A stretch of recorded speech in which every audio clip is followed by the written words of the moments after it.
I'm Polly Warren and welcome to the Positive Perimenopause podcast. This is the place for some positive inspiration to help you through the rollercoaster ride of perimenopause.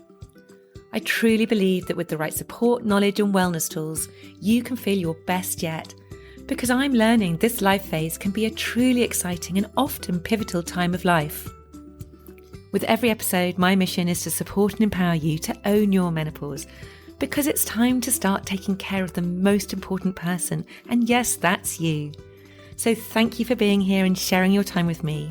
Now let's dive in. Hello and welcome back to the podcast. How are you doing? I hope you've had a good week. I am now back from my week away in France with the family, which was great. We had all weathers. We literally had all the seasons, beautiful sunshine, blizzards, rain, wind, but we had a great time. And it's just such a great holiday being up in the mountains with the kids to spend some really good quality time with them. So it was really good fun. Anyway, I'm back now and it finally feels like spring here in the UK, which has been a long time coming. I hope you enjoyed last week's episode of the podcast, which was with the lovely Helen Patton, and we talked all things osteoporosis. And this is something, honestly, I urge you to get informed about, because it's not something you want to leave till too late. You can prevent and protect yourself against osteoporosis. So if you haven't already had a listen, I really suggest go back and have a listen, because you will feel fully informed after listening to that episode. Okay, on to this week's episode. Now, this week, I want to talk to you about purpose, because I'm working at the moment with a couple of clients who both came to me because they wanted help discovering and uncovering what their purpose in life is. Both of them had sort of this niggling feeling that there is more to life. There was that question coming up for them, that question of, is this it? And I totally and utterly relate to this, because this was me back in my early 40s. I definitely had that question going over and over again through my mind. And what I've since discovered is that this is very common during perimenopause.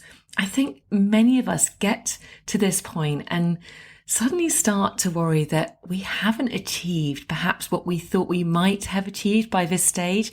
And we become more aware of our own mortality as we sort of hit this midpoint of our life. So it's very, very normal to experience this. So just to put your minds at rest. And it's normal to experience this sort of sense of uncertainty and confusion. But it's also important to remember that it can also be a time of growth, of self-discovery, and of course, new beginnings. You know, this is the Positive Perimenopause podcast, so I'm always after the reframe. So in this episode, we're going to dive into why so many of us are searching for more at midlife. Then I'm going to share a little bit about my own personal journey of finding my purpose. And then we're going to look at the very many benefits of finding your purpose and some steps that you can actually take to help you uncover yours if you are not yet clear what yours is. But I think a really good place to start is to really understand what we mean when we say find your purpose. So I'm going to share with you Jay Shetty's definition of Dharma, which is very similar to purpose. It can be loosely translated into purpose. Dharma is a Hindu, Buddhist and yogic concept, which he talks about in his book, Think Like a Monk. And I thought it'd be really useful for me to give you the definition he gives, because it really makes it really clear and it's so beautifully written. So here we go. Dharma is your purpose, your calling, your reason for being. It's the idea that each of us is here to fulfill a unique destiny, and that by living in alignment with our Dharma, we can experience a life of fulfillment and joy. Dharma is not just about what you do, but about who you are. It's about tapping into your unique gifts and talents and using them to make a positive impact on the world around you. So Jay believes, as do I, that by understanding and embracing our Dharma, we can find greater meaning and greater fulfillment in our lives and make a really positive impact on the world. So why is it that so many of us are searching for something more at perimenopause? I think one of the big reasons is because perimenopause is a significant time of change. There are so many changes going on, not only within our bodies and our hormones, but also there are significant life changes going on. So if you have children, they will be growing up and not needing you so much. And obviously they're eventually going to grow up and leave home, which is going to be a really significant change after many years of nurturing and caring for them. If your parents are still around, then that relationship begins to change. Perhaps they're relying on you a little bit more. Those roles have really reversed. And sometimes our relationships change because of all of these changes. And these significant changes can really leave us feeling unsure about our own future and make us question more our real purpose in life. And let's not forget about what I already mentioned earlier about this unspoken pressure from societal expectations to have our lives all figured out by this age. You know, you may well feel like you should have the big job by now or be really established in your relationships. And perhaps you feel that, you know, why don't you already have your purpose and meaning in life all figured out? So that can really sort of add to this sort of niggle of like, oh my gosh, I've got to find out more. I've got to do something more in my life. And also the constant bombardment we get from a culture where the emphasis is very much on youth, on beauty. This also can make us feel like we're losing our value and relevance as we get older. So we kind of have this feeling and this need to search for something more. And as a result, many of us at perimenopause feel like we need to find more of a purpose to give our lives more meaning, more direction. And ultimately, this is going to help us feel more confident and more resilient during this real time of change and uncertainty. Now, I feel that you can have more than one purpose in a lifetime. I know that for many, including myself, being a mum is a purpose.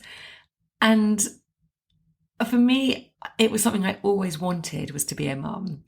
And I fulfilled that role, but I needed more. And that does feel a little bit uncomfortable for me to say that, but it's true. I had this kind of constant niggle that there was more for me. I really did feel like I had a bigger purpose in this life. And then for me also, when I became a primary school teacher after I worked in public relations, gosh, that was a whole different time in my life. But when I found teaching, I've also felt like I'd found my purpose, because obviously, let's face it, in this country, teaching is not well paid and it's blimmin' hard work. So you have to love it. And I did love it until the point that I didn't love it anymore. And I suppose this feeling of not enjoying my teaching anymore coincided with the worst of my perimenopause symptoms. And I remember at this time feeling really so lonely, you know, even though I was surrounded by people all the time. I just felt unfulfilled. I felt bored. But I'd say all this and I felt so bad about it because I was feeling all these feelings despite having everything I had always dreamt of. I had a good job, I had the children I wanted, I had a lovely home, a husband who loved me and who I loved. So I felt so guilty that I felt this way. And I really did think I must be so ungrateful and very spoilt when compared to so many other people in the world, I seemingly had it all.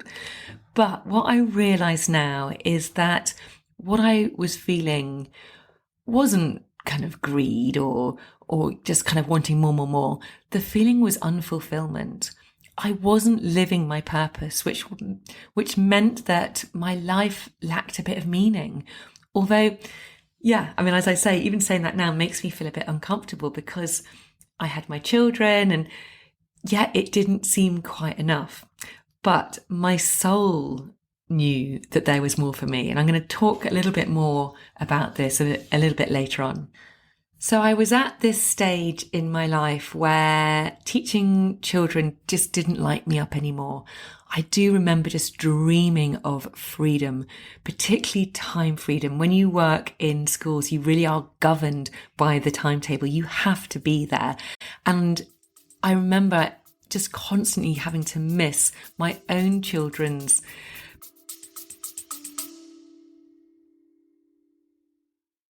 a very quick break to ask you to hit the follow or subscribe button if you haven't already.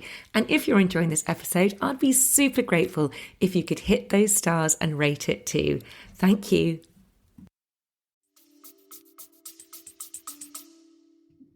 Plays and parents' evenings and various things because I was having to be the teacher for other people's children. So I went in search of something else, not really knowing what it was at this time. And looking back now, perhaps I was a little bit too hasty in choosing my next step. Although, having said that, I don't regret it at all, as it was a very good stepping stone to do what I'm doing now. So I ended up leaving my teaching job and buying a franchise business. It was a franchise business to set up a tuition centre in my hometown of Brighton here in the UK. So I started a tuition centre totally from scratch, and I was helping kids of all school ages with English and maths after school. And initially, I must admit, I loved it because I was learning so much again. I've come to realize that I need to keep learning and growing to feel a sense of fulfillment. And I had to learn everything about setting up a business, how to deliver this program, how to find staff, how to find clients. I mean, that was the hard bit. And I can't tell you how many times I got excited by someone new joining and then they would let me down. And that whole process was such an emotional roller coaster. And there are many times when I just thought, oh my God, I can't do it. I'm going to give up. But I didn't. I just kept on going. And one by one, I'd get more children. Then the parents would tell their friends and recommend us. And at one point I had a really thriving tuition centre with 5 staff, hundreds of students through the door, and so many wonderful stories of how these children were beginning to really excel at school, and particularly those ones who had previously really struggled. So there was a really good feeling behind all of it. However, there was also a huge amount of admin which went with this particular job. It was all very much worksheet based. I used to have to compile all the worksheets, staple them all together. And after a couple of years, I realized that I had completely fallen out of love with it. There was suddenly no more learning or growing. I could do the whole process with my eyes closed, and it just used to make me feel heavy and drained of energy every time I had to do anything to do with it. And I had this feeling of unfulfillment, and that feeling basically returned again. It was that constant niggle that there was more to life, but I still just didn't know what it was. I now understand what that feeling was. It was me being out of alignment with who I really am, with that soul part of me. Now, whatever you believe in, and by the way, I'm not religious at all, but I have discovered spirituality. I believe in the universe and that there is something greater than us, and that we all have a consciousness in our human bodies. And what I mean by that is that we all have our own uniqueness, what makes us us.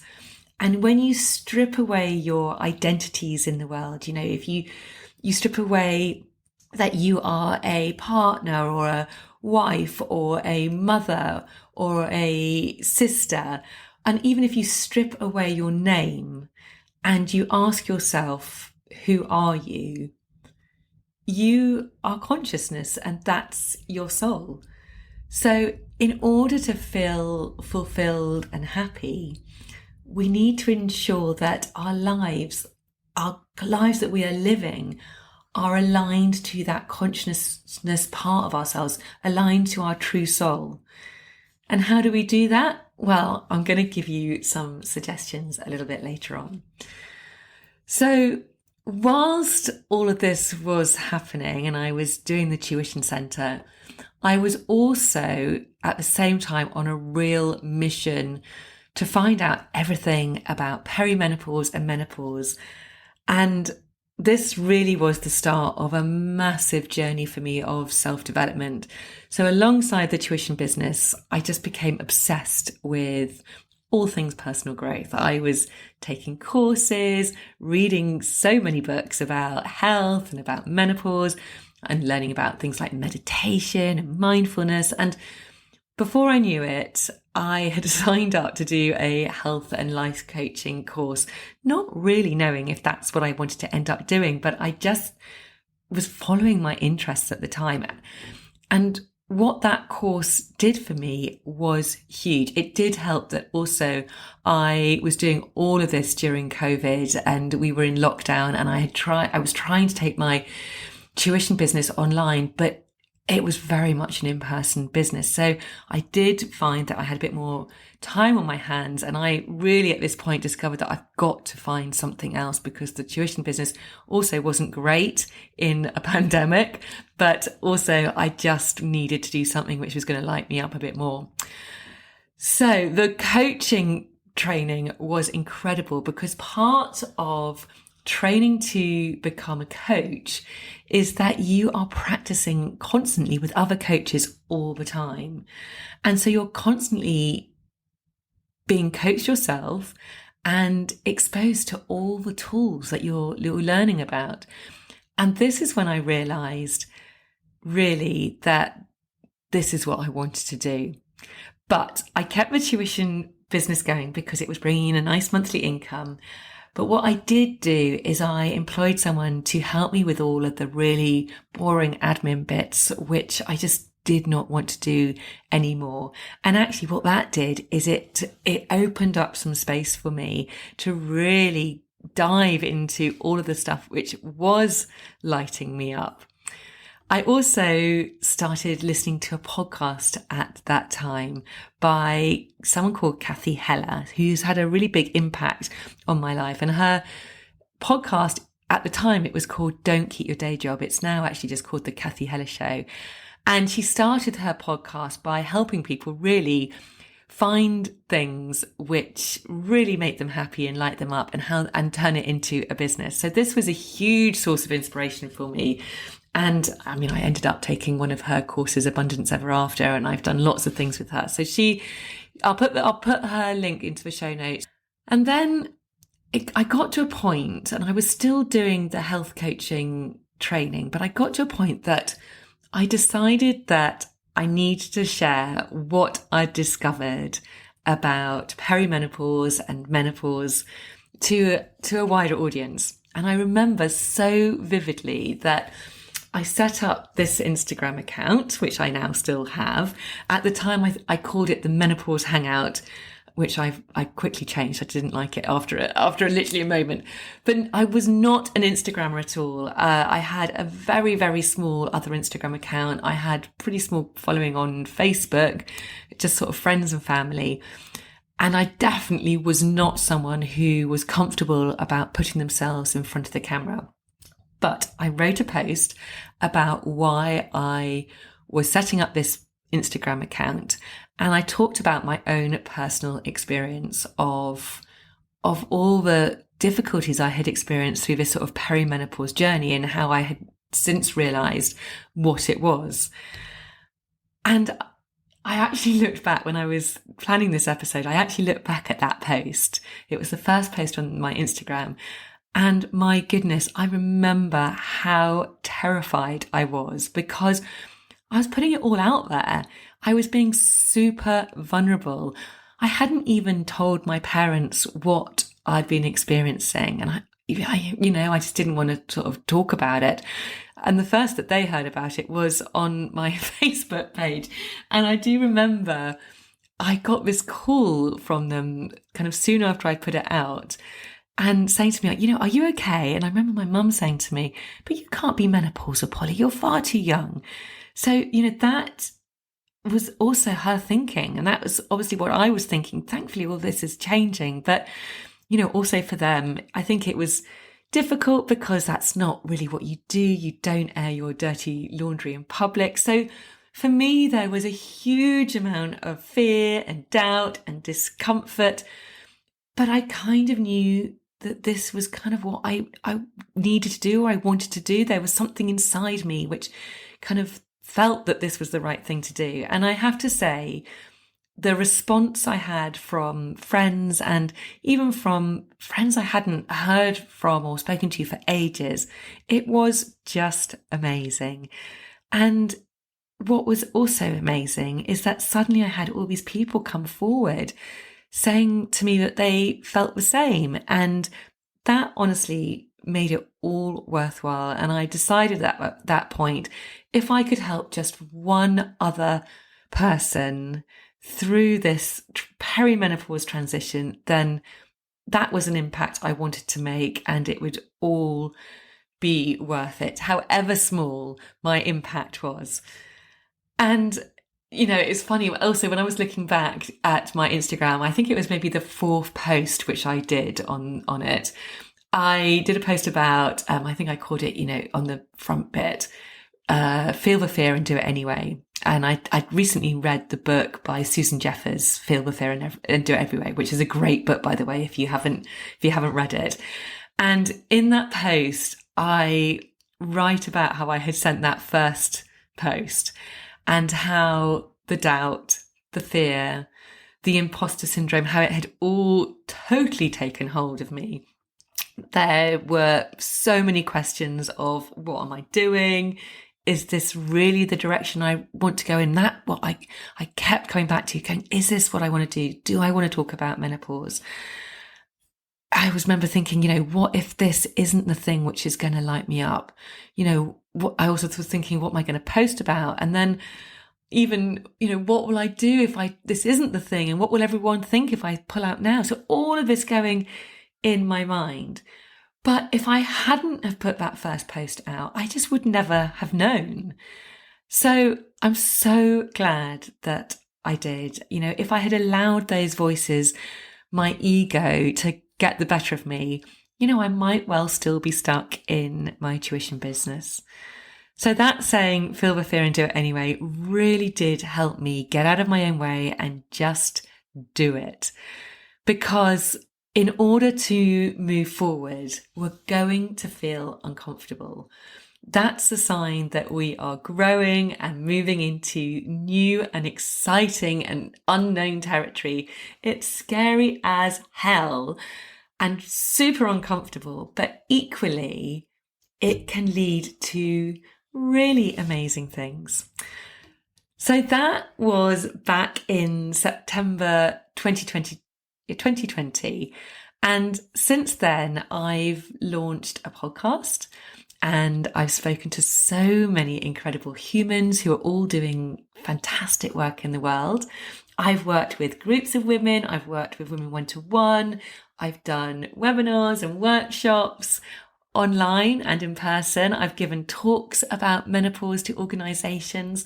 I'm speaking at my first wellness festival this summer. And don't get me wrong, every one of these things has scared the crap out of me.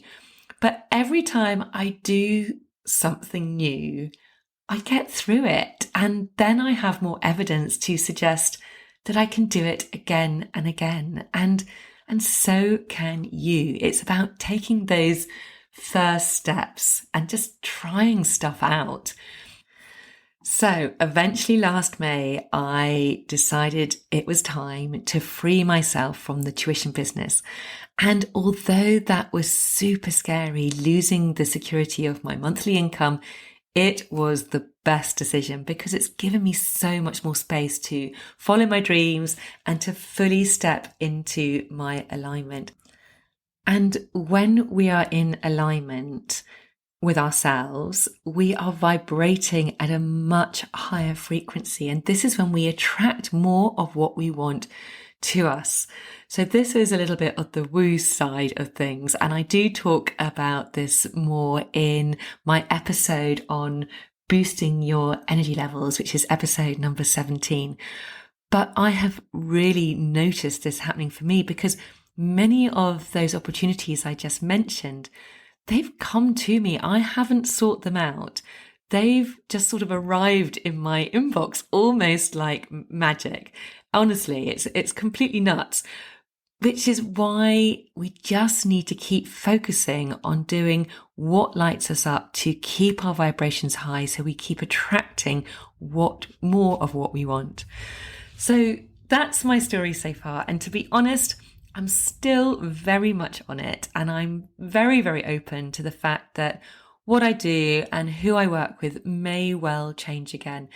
All I'm focusing on at the moment really is doing the work which lights me up and makes me happy. And as long as I'm doing that and having an impact on others, then, all is well. So let's now move on to talking a little bit more about the benefits of finding your purpose during perimenopause. And there are so many benefits. One of the stats which really blew my mind actually is that research has shown that women who have a strong sense of purpose are 2.4 times less likely to develop Alzheimer's disease. I mean, that's massive, but that's not all. Having a clear sense of purpose has also been linked to various physical, mental, and emotional benefits. Physically, having a purpose can lead to better health outcomes. So there are studies which have shown that having a sense of purpose is associated with a reduced risk of chronic diseases such as heart disease, which is a massive problem for women, particularly as estrogen declines.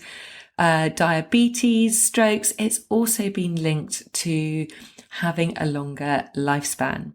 And then mentally and emotionally, I mean, we've talked a little bit about this at the beginning, but having a purpose can provide a real sense of direction and motivation, which ultimately is going to raise your self-esteem, boost your confidence, and increase your resilience. And all of these things can really then help counteract the negative symptoms so many of us experience during perimenopause. Things like anxiety, low mood, and mood swings. And of course, generally finding a purpose just leads to a greater sense of fulfillment and satisfaction in life, giving it all meaning.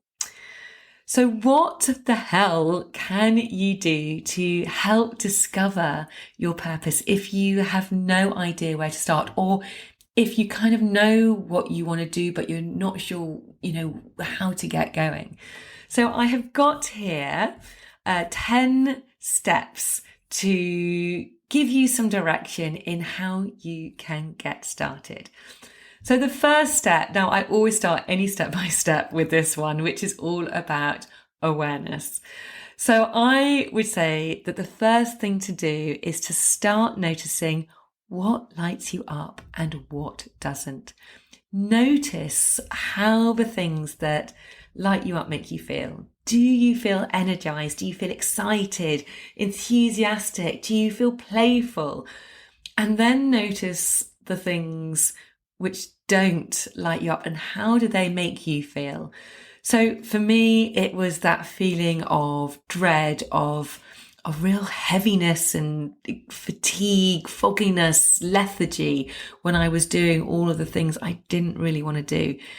So if you get this sense of awareness. This will really start you thinking about and becoming aware of things you enjoy and the things which really spark those good feelings. Okay, number 2, that leads me on nicely. So my number 2 is be a joy seeker. Follow your joy. Do more of what lights you up and gets you excited. So what are the activities that bring you joy? What are the things that make you feel so happy and fulfilled? What are your passions and interests?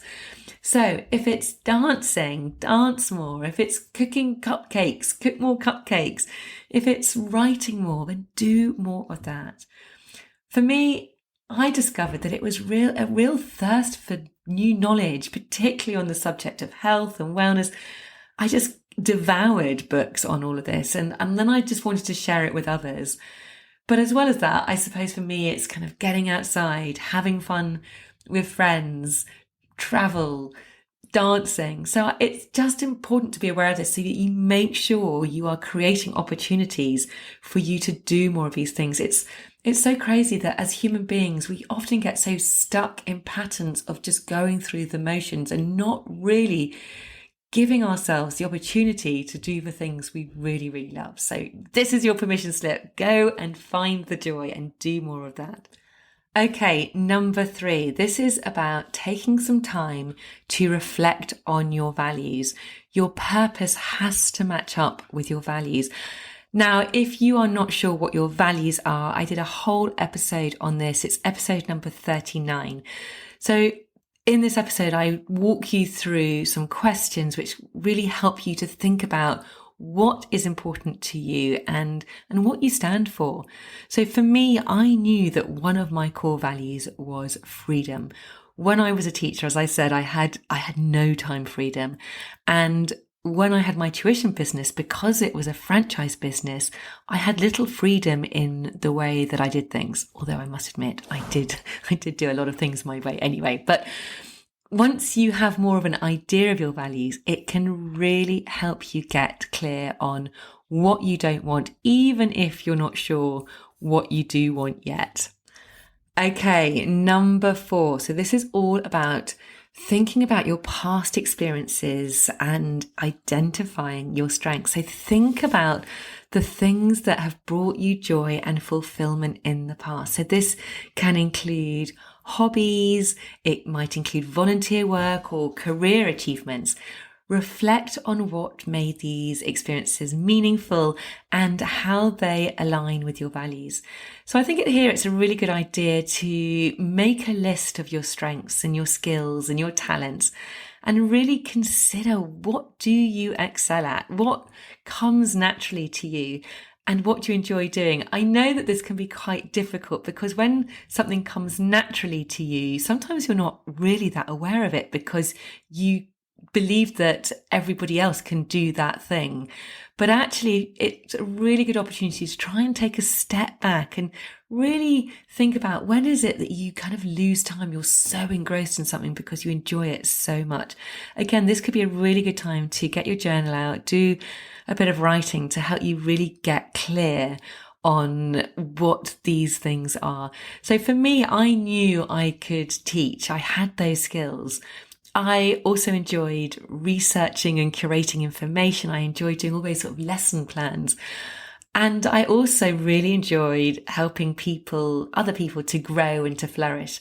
So I realized and discovered that a lot of my teaching skills were pretty transferable. And these are the things which sort of naturally I know that I'm quite good at.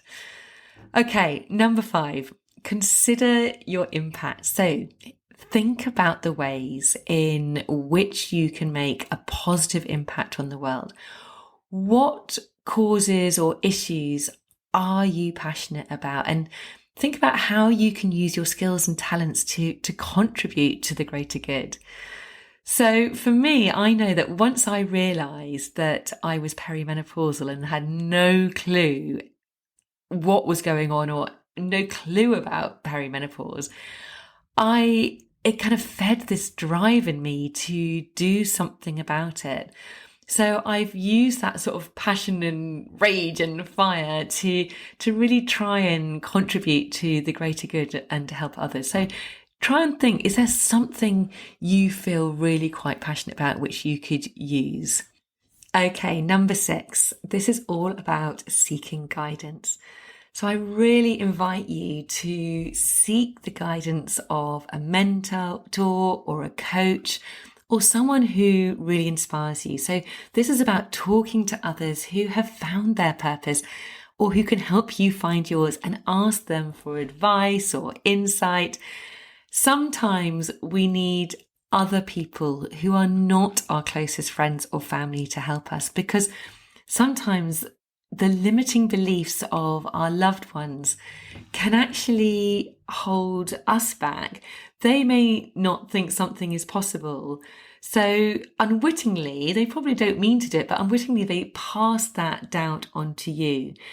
However, a coach, for example, can hold a vision for you and can 100% believe in you and help you to take the steps to get there. So I really do recommend seeking guidance wherever you can. Number 7, allow yourself to daydream. I love this one. So this is all about indulging yourself in imagining something you'd love, love, love to do if anything was possible. At this stage, do not worry about the how. Just enjoy the daydream of what might be possible if there were no limitations. So often we get bogged down in the practicalities of the how, but this holds us back. So don't let these limiting beliefs get in the way. And again, this is another time, a really excellent time to get a journal out and just allow yourself to dream big. You never know what this might spark. Number 8. This is all about experimenting. Try new things and explore your different interests and any of the things that you've dreamt up which are possible. This can really help you discover new passions, new strengths that you may not have been aware of before. So it might include attending a class or a workshop or volunteering for a cause that you care about. So experimenting is a really good way to just see what might spark your interest. Number 9, get quiet. So I really recommend having some sort of practice where your mind has an opportunity to quiet, and so you can tune into your inner voice. Now, this might be by practicing mindfulness or meditation or simply just getting quiet. It can really help you to gain some clarity and insight into what your purpose is and what your path is. Again, you can journal your thoughts on this. I have pages and pages of scribblings about different ideas of what I would want to do and how they made me feel. And it really does help get some clarity. And number 10 is take action. So this is all about being prepared to have a go at something or at one of your ideas.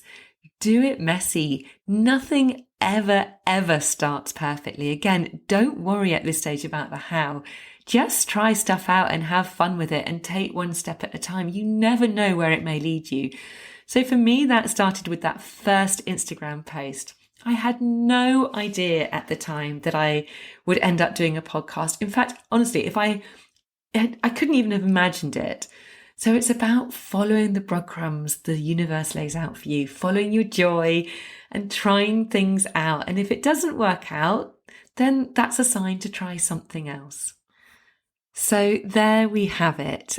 Finding a purpose really can be an important step towards improving your well-being and towards a much greater life satisfaction. It really can provide a real sense of direction and motivation and meaning during a real time of uncertainty and change.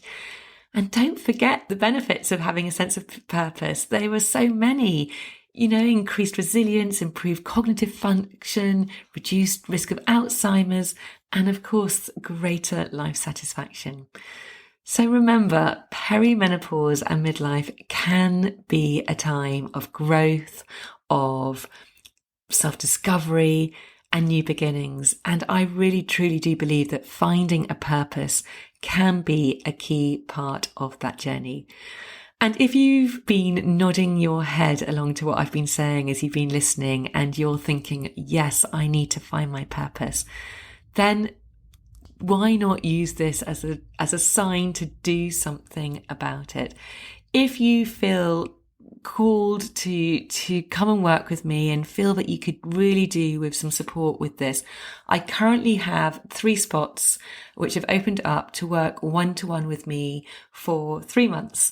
So this really does help you on that journey. And honestly, I absolutely love doing this work. And obviously I can help you with perimenopause and your health as well. But I love helping people find their purpose. It's such a joy. And it's definitely a journey, and that often lots of past stuff comes up to be dealt with. But I know, and I'm confident that I can help you along the path to get there. Thank you so much for listening. I know how busy you are, so it really does mean the world to me. And if you've enjoyed this episode, or any other episode for that matter, and you haven't yet left me a review, or you've rated or subscribed, then I would be so, so grateful if you could do that. It honestly helps me and this podcast so, so much more than you know. So if you could just spend 5 minutes doing that, I would be so, so grateful. Thank you so much. And obviously, if you feel you've got a friend or someone who might benefit from listening, why not share it with them? As always, I love to hear any feedback on any of my episodes. So please do feel free to come over on email, so info@pollywarren.com, or you can come and jump over into my DMs on Instagram and let me know your thoughts and feelings about this. Did you find this episode helpful? Not helpful? I would love to hear. Have a wonderful, wonderful week. Take care. And I really look forward to speaking to you next time. Bye.